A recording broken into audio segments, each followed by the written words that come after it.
I pulled off the Tavern 3 Lubber comp even after Lubber was nerfed. Watch and find out how exactly I did this. This is garbage, this is pretty garbage. I mean, this is not the worst, but doesn't really enable anything. At least this makes Rip Snarl good. This Micro Mummy. Why is it so bad? Dude, really? There's really only one possible play, to be honest. You can't really 3-on-3 on this hero, especially not without a token start. So you just buy the best unit and suck it up. Also, he just wins the game. This is a decent time to mention because a lot of you in the comments asked where's this tracker that I use that shows the previous opponent's board and also hero stats. I use HS Replay Tracker and the download link is going to be in the description. He just wins the game. He has Geomancer, Moonbacon, Jazzer. Top 3? Dude, not even top 3. Like, you just win if you're remotely competent. This Geomancer count Strats? It's a pair. It's the best unit in the shop. Like, what can you do? Like, you'd rather buy the pair than the bookie. I mean, the bookie's not bad, but I think the pair is better. Like, pair is potential, basically. And also, it's not the worst unit. Like, it buffs the copter. Like, basically, if you don't have pairs, what's gonna happen is you're just gonna roll for nothing, and then you're gonna be sad. So here I pick Observer because, I mean, it's not the worst unit. It's bad this turn, but it'll probably give my whole board like 4 attack next turn, which is pretty good. Why does he have an Observer? He tripled into an Observer. That's interesting. This is the pivotal turn that allows me to commit Quillbors. I have the interesting decision between Prickly Piper and Withered Spearhide here. A lot of you might be tempted to pick the Prickly Piper here, but the Prickly Piper pair I generally try to avoid, at least in the mid game, because Quillbors kinda are shaky to get started, like shaky on tempo, and the Prickly Piper pair is a bit greedy and you might take too much damage as a result. This spot is also pretty interesting. In my head, I want to buy that triple now because I need to play all the Quillbors on board, so which means I have to sell 3 units off the board. And obviously the Copter is staying and the Geomancers are staying, so by process of elimination, the other 3s have to go. Now the other consideration is whether you want to take a 4-drop or a 5-drop. So taking a 5-drop on Quillbors is not the best because the only remotely useful one is Bongo Hopper, like the one that actually gives you gems.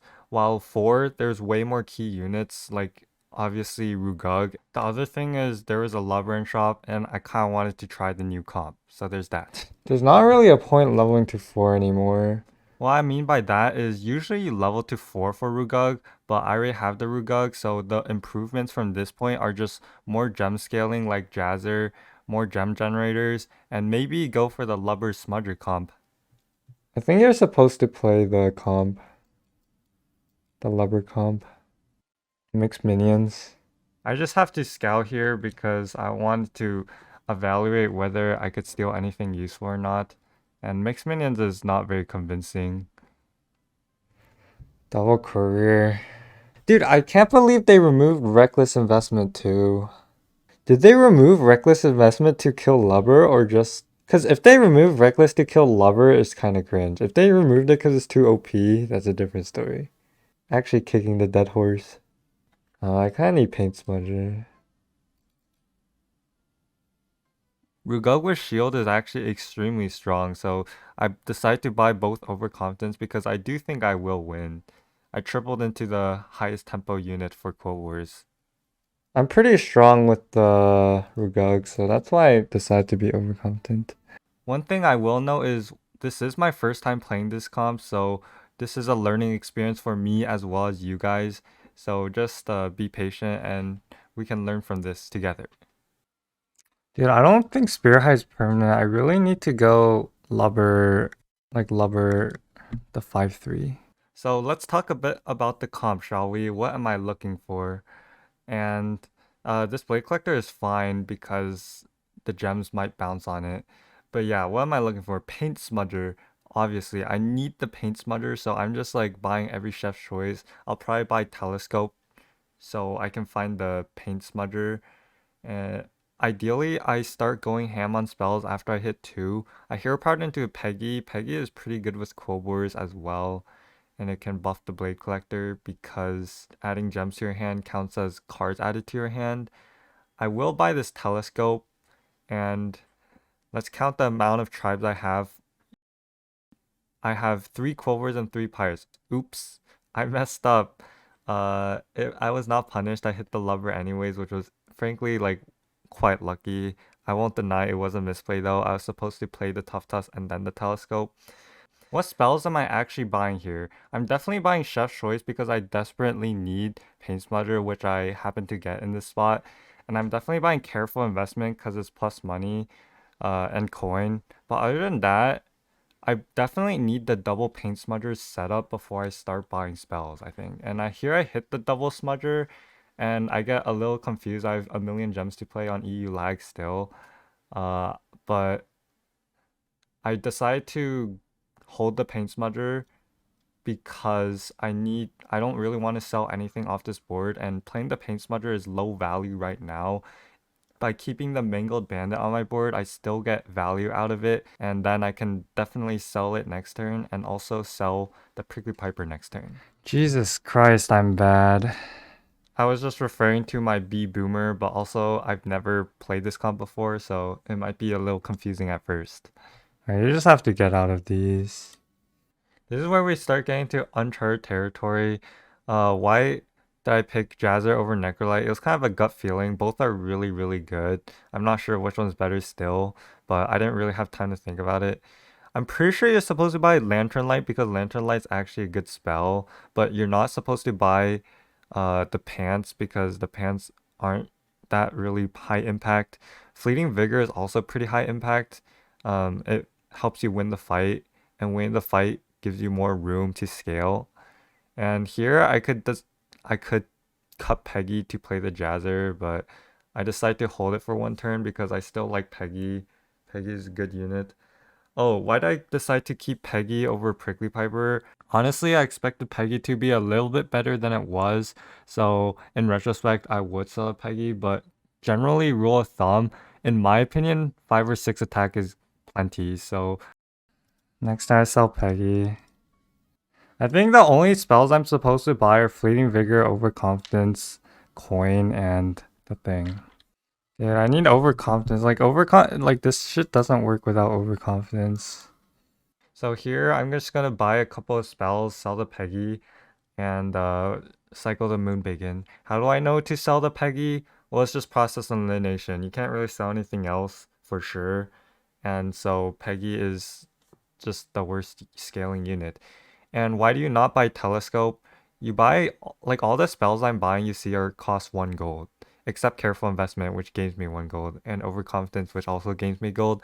Telescope is a spell that costs 3 gold. That's way too expensive to buy when you have 2 Paint Smudgers. You'd rather just buy 3 1-cost spells to proc all the Paint Smudgers 3 times. But yeah, Lasso also costs 1 gold. To be honest, a bit questionable to buy. I think I just wanted to try to get the band. Oh, I want a hero power. So here I get Soul Reminder, which historically has been good with Lubber, and it will probably net me a couple of gold. Brand isn't really good with anything except Moonbacon Jazzer, but you need 2 board slots to cycle Moonbacon Jazzers, and that's just 2 board slots I don't have. If I get Golden Paint Smudger, I could keep the Soul Reminder. It's okay, not amazing. No, it's not, like, it's good. Guys, it's good, okay? Don't say it's not amazing, like, it's obviously good. Nice. I kinda want to end on Piper. I don't know about this cleave. I think I'm gonna end on Piper. I'm gonna buy Lantern Lights as well. Here I'm just continuing the game plan. The Soul Rinder is pretty nice. It already gained me 2 gold. But if I want to keep buying Chef's Choices, then I'm gonna have to sell Soul Rinder. Honestly, at this point, looking back, I should probably stop buying Chef's Choices because I don't really want to sell the Soul Rinder and only buy spells that don't require a cycle spot. But I got the Golden Paint Smudger, so it doesn't matter. But yeah, looking back, I probably shouldn't buy Chef's Choices until I tripled this Paint Smudger. Now we're just gonna go crazy though. I hit the Necrolite by tripling into it, which is honestly huge. Now I can just make a big cleave, which I'm probably going to do.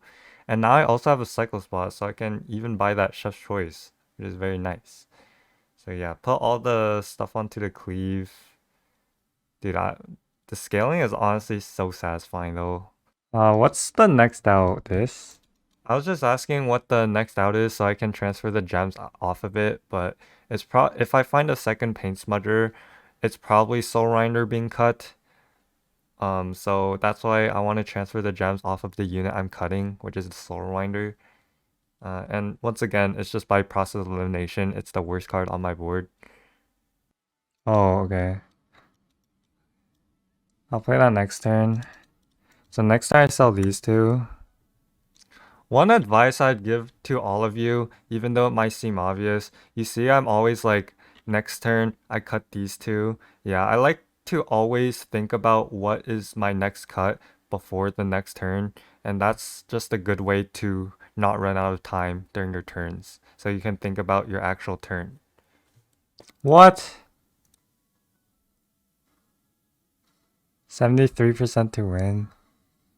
He corner cleaved. He's screwed. He has a random beatbox. The one nice thing about Savjz is that everyone likes to play Quivers now, so against all my Quiver opponents, I just press the hero power and I'll probably get something useful. I didn't in this case, but usually I do. I need to focus on ramping econ. Yeah, against the dead guy fight, a fight that I know I'm going to win, I want to buy mostly overconfidences and other econ spells because I should use the fact that I'm going to win to my advantage, and so that's why I don't buy Fleeting Vigor, which is usually a spell you want to buy to not lose the fight, but I'm just only going to focus on overconfidence and just ramping econ. Like, this is a really, really good econ shop. Exactly what I wanted. So just use the dead guy to your advantage, I would say. Okay, I'm gonna buy this shop. I'm gonna end on this paint smudger. I need a cycle spot though.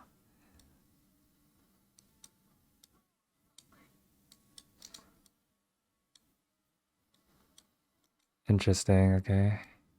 So the 5th paint smudger is huge, and now I don't need a soul reminder anymore because the paint smudger scales way better than it. And now I also just have the ultimate setup, so I no longer need a cycle spot. So I no longer should buy Chef's Choices that require a cycle spot. How are you so skilled? It's turn 12 and I have 5 paint sputters. There's nothing OC about this. Honestly, Murloc Storm is really strong. So this hero power was a mistake because I was just talking about how I didn't have a cycle spot, so it's just -2 gold. Because even if I hit like Moonbake Jazz or something, I can't sell it. The only reason why I'd hero power is if he had paint smudger, which he doesn't. So yeah, I think hero power was dumb as fuck actually. So now I start buying every 1-cost spell. I just feel it's correct because I have 5 paint smudgers. Every single spell I buy is going to be a ton of stats. And I want to be a bit more conservative on the spells that I buy early on because I didn't have the full setup yet. And I want to roll more to try and get the full setup. So I want to buy more Chef's Choices and be more picky on spells. But now that I have everything I need, I'm pretty much not changing my board except for Golden Paint Smudger. I can now start buying every 1-cost spell again. That's just my take on it. And things might change as this comp is played more. Here I buy the 2-cost spell, I know, but it's better than rolling and buying a 1-cost spell. So it just makes sense because I might not roll into a 1-cost spell, right? So might as well just take the guaranteed not roll. How big are my gems? 5-4. I think Hero Fight was so bad. This was the Shutterwalk that I thought was going to win the lobby, but I think he decided to not play Quivers on 3 like I did. I think if he played Quivers on 3 the same way that I did, he probably could have beat me because he has his hero power, which is way better. Yo, imagine dying. That's Shutterwalk. Yeah, not much else to talk about because I'm just buying every 1-cost spell with 30 gold. Let's just talk about what I think about the strategy in general. I think it's extremely viable. I think you definitely can't force it because you obviously need the early gem scaling or else it just does not work. You could also maybe force it on Shutterwalk by hero powering Jazzer every turn. But I would probably say this is the best way to play Quilbers in a non-Rylak lobby. I think Rylak lobbies, you probably still want Rylak, but without Rylak, this scales pretty fast, as you guys will see. So here I roll into Paint Smudger triple, which is actually really, really good because I actually have access to ending units with my hero power. The only other hero that can have access to ending units is Tess. So maybe you also want to play this strategy on Tess, but Savjz has been doing really good. I could hero power into an ending unit, probably. This isn't really an ending unit. And for those of you that might not know what an ending unit is, it's basically a unit that has some sort of value to finish your comp. Like here, ending on a Bristleblock would pretty much do nothing, but ending on Belcher can at least trade 1-for-1. And ending units just like, they don't really scale your board, but they just are units that you want to play in your final comp because they're just standalone good. Another example of ending unit is like Matador or Murgle. Dude, he got perfect trade so far. Another perfect trade. Cleave these, please. Another perfect trade? Are you serious? Dude, that fight was... Dude, it's not even that I got scammed. Like, I lose infinite gold. I'm just gonna go to... yeah, I'm just gonna go to 1 HP. The main reason for this is because if I lose the fight, most likely I lose to his Chromurgler or Murgle, and that's 12 damage. So I might as well just go below 12 and buy as many hasty exhibitions as possible.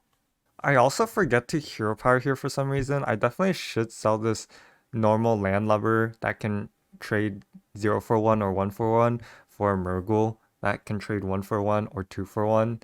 So that's a mistake. 600. Like, he just gets outscaled. Like, I should just win this. Assuming he just doesn't get perfect trades every fight. Okay.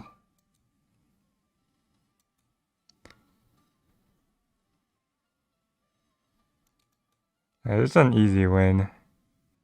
I feel like I should sell this and add a Murgle to my board. Oh yeah, at this point a ton of comments why I'm still on 3. There's not really any Tavern 4 units that helps me here. There's not really any Tavern 4 spells that help me here. And leveling to 5 is just a waste of turn. I'd rather buy 10 spells. So yeah.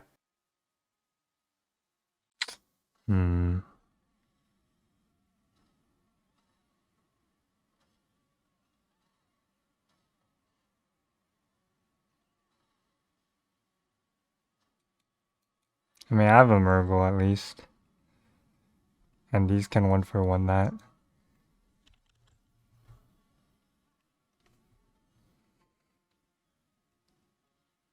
He positioned around me pretty accurately.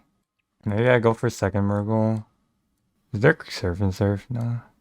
Surf and Surf is usually a really good tiebreak and Murgle counter in these types of situations, which is why I asked.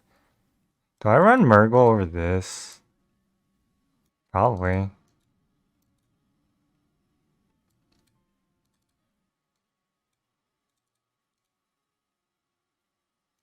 Oh, well, no, I can't anymore. Too late.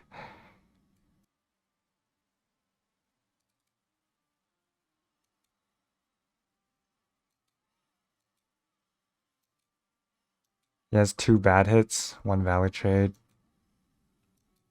Nice.